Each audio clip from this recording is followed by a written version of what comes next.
But right now, he's going to present a play that he's worked on. And it's just going to be a short part of it. Yeah. The name of it is Bonehoffer, and I'm going to give the floor to Alan Baxter so he can fill you in, and then we'll go ahead with the reading. Let's welcome Alan Baxter.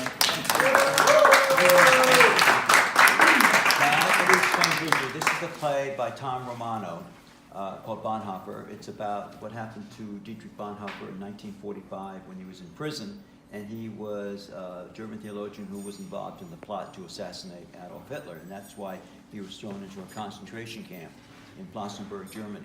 Now, originally I was supposed to do this in May and everything, and maybe we would have had a little bit more time to do with it as a feature, but at the last minute, I found that I couldn't do it in May because I have to be elsewhere to read poetry in May. April is Easter, well, I don't know. So I had to squeeze it in today because we have to film some of this to send it to the writer in California. So I'm using you as guinea pigs. You're the audience for some section of the play. And we've been working on it so far, and we're going to do the last section of the play. And then I'm going to let the actors go because they've been here since 11 o'clock this morning, so I want to let them go. They've been working all day. I'll still stay with you and such, but not staying because they don't want to hear you, but because they're kind of exhausted at this point and so forth. So we'll do the last part of the play, which is his fiancée, Dietrich Bonhoeffer, comes to see him in prison. And there's been some artistic liberty that the writer has taken in writing about this. But she is coming to say her last words to Bonhoeffer before Bonhoeffer gets home at the very end. In the very end, you'll understand the historical significance of Bonhoeffer, because that is part of the play at the end. Okay? So this is the end of the Bonhoeffer play, and we'll start now. In prison. And I'm sorry, very quickly, just go around and just introduce yourself very quickly what you're reading. I'm Alan Konechny. I was reading a couple of parts. Unfortunately, this scene I'm not in, so... At the very end, you have some of the No, I'm not. You're not? No. Well, why don't you read the voice? Yeah, I can do the priest, maybe? Priest, yeah. All right. Oh, you can do the priest. Good. I'll do the Take it priest. from me. Okay. So I'll be the priest. Okay. My name is Anthony Lentini, and I'm reading the part of Eberhard Becker, who is Bonhoeffer's very close friend and biographer. And I'm Sal Anzalone, and I'm playing Dietrich Bonhoeffer. And I think the dialogue will speak for itself. My name is Marlene Villafane, and I'll be reading the part of Maria von Wedemeyer, who's the 19-year-old fiance to Bonhoeffer. My name is Francesco Cosentino, and I will be speaking the role of Heinrich Friedrich, an SS prison guard. And Miguel Picard, the filmmaker, we have to send this to the writer in California, so he's going to be recording this. So, you know, hope you don't mind. You might catch a little bit of you in the video, but never mind. Okay, let's start. There is nothing more that I would have liked them to have been married by now. And then what? I lose my husband? He offers himself to the Nazis like a sacrificial lamb? You haven't lost me. But I will. They will kill you. And for what? Bonhoeffer gets up, walks to Wedemeyer. Did you do this to me deliberately, Dietrich? Do you want me to feel sorry for you? Maria, why would you say such a thing? You know that's not true. Isn't it? You just keep working quietly at your desk on all those papers until they come for you. Isn't that right? They're just papers reflecting my feelings on theology and the church. And they let you write. Or while you're sleeping, they're spying on you. More ammunition for the hangman's noose. What if they tear up all your papers? What good did all of it do?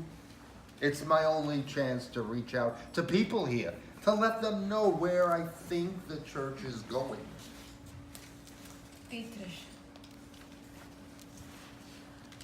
I had a dream last night. What was it?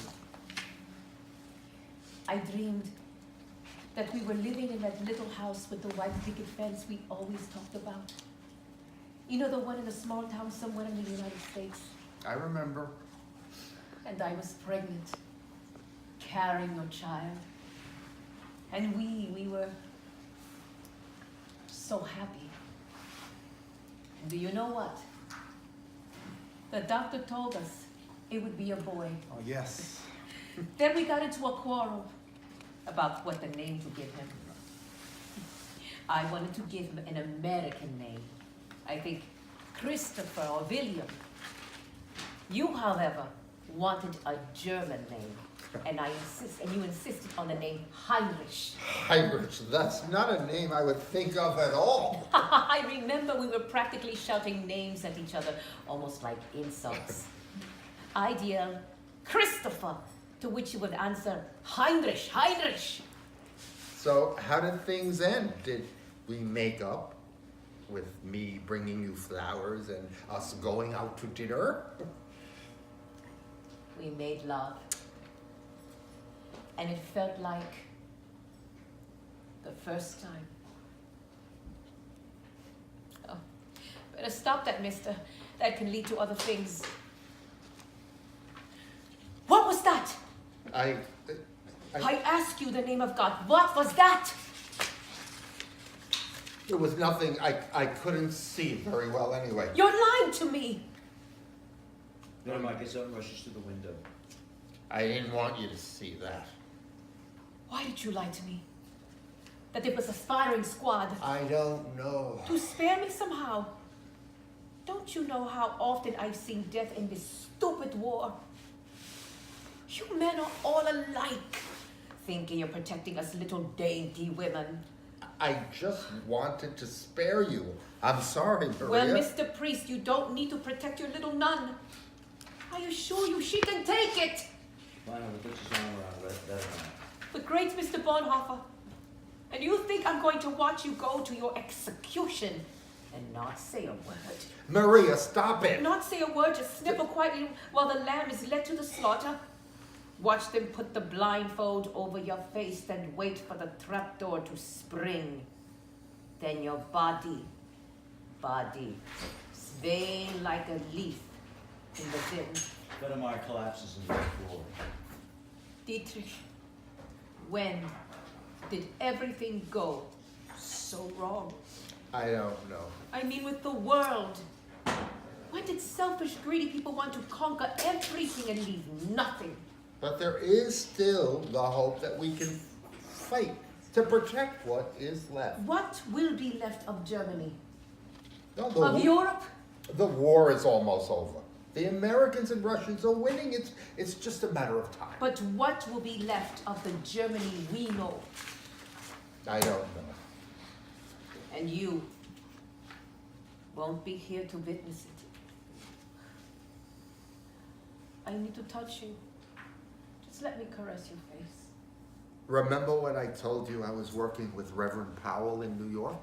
I remember, and He wanted me to stay in New York, stay at his parish. then why didn't you? Well, I saw what was happening at his parish, the way American Negroes are treated. I would have thought that here, but in America? So I stayed and worked with him.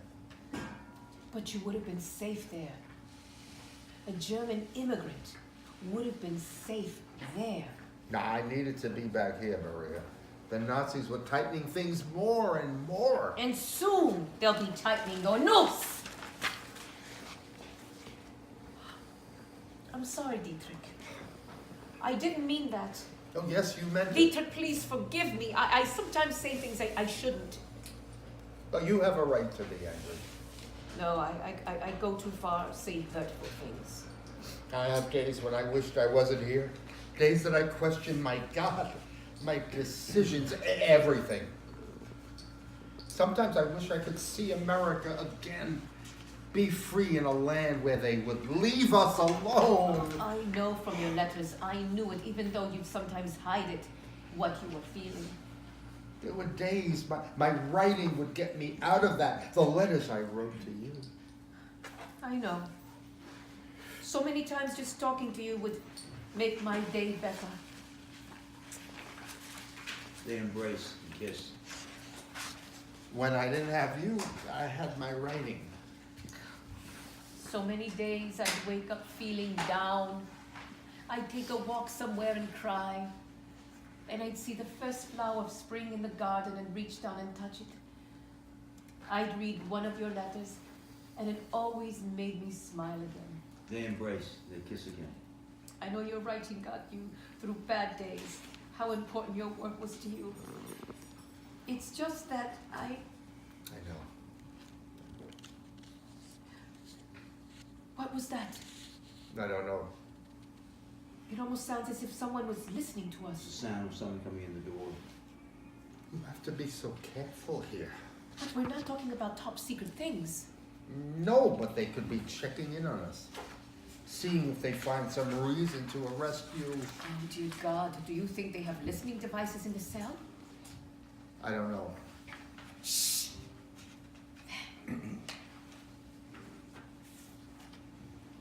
How did you get that cut? Shaving yesterday. They let you have a razor? Sergeant Friedrich loaned me his to me. The major was out for a few minutes, so Did you give it back to Friedrich? yes. One small door and one small window. It's not much, is it? I'm amazed you can even breathe in here. You need to leave now. Couldn't I just stay for a few minutes? Just 2 minutes, Sergeant. I would personally have no objection, but I'm following orders. No, unfortunately. I'll go then.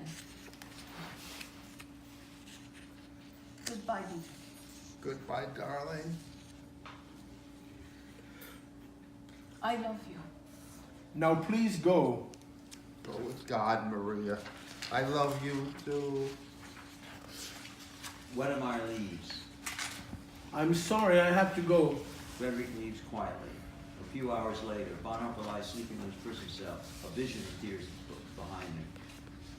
And do you, Dietrich Bonehoffer, take this woman to be your lawfully wedded wife? I do.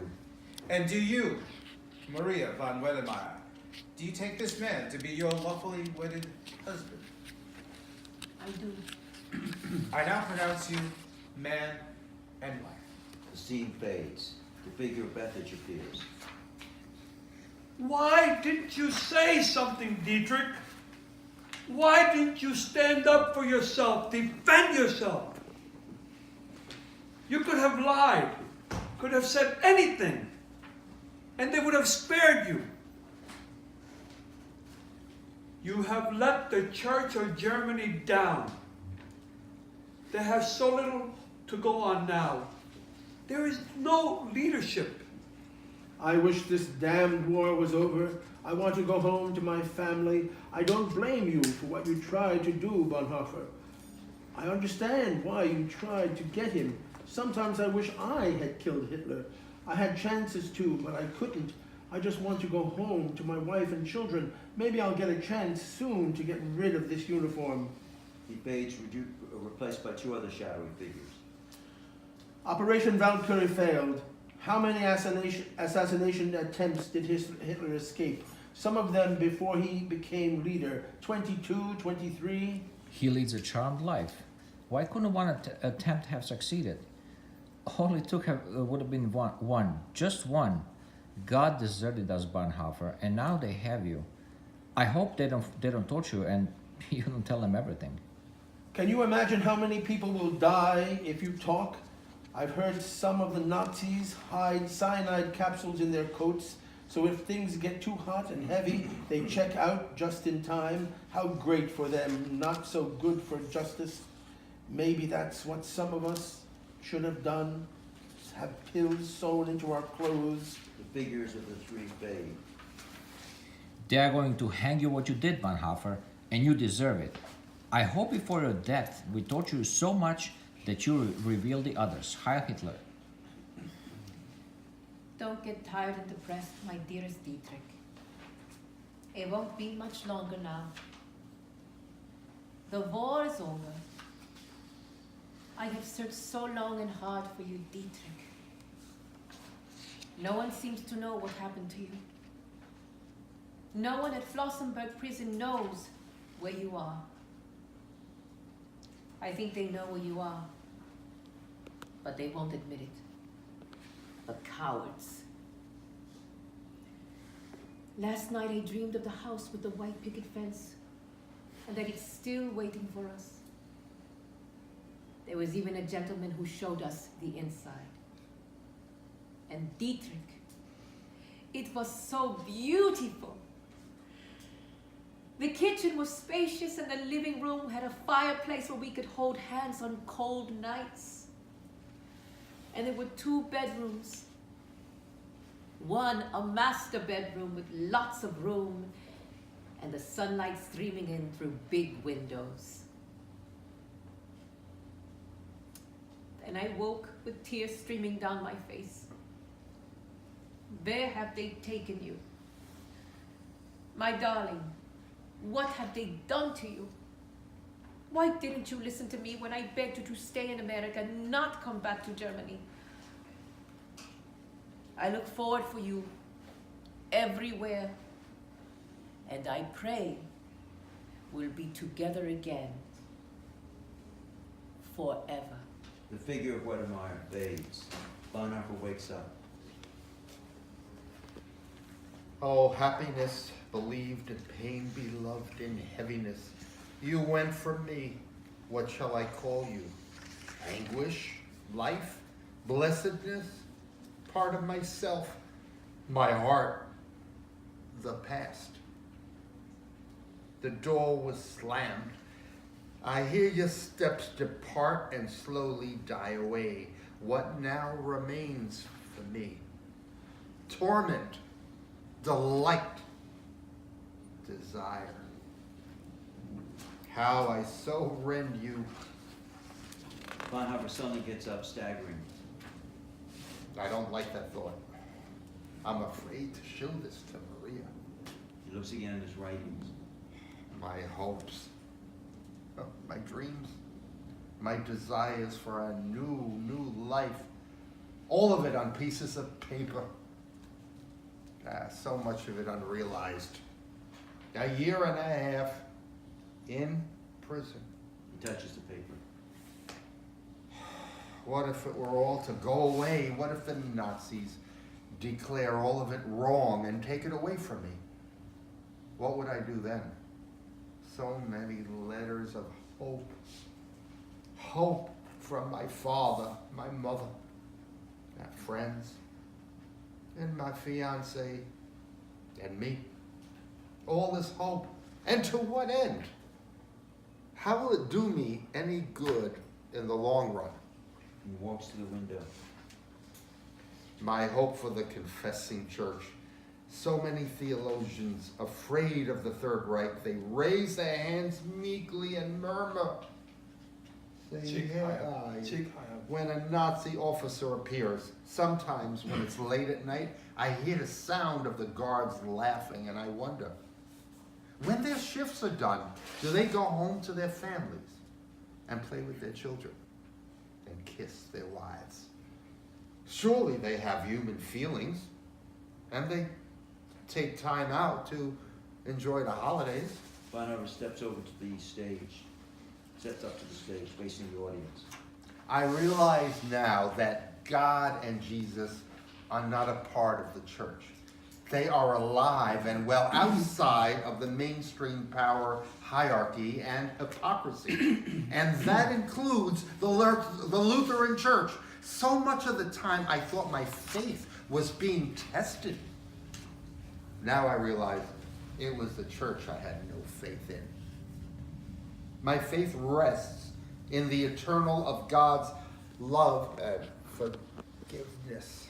Lights fade and lights back up again. Well, Bonhoeffer, I guess it's time to meet your God. Does that make you tremble in fear? No, Major.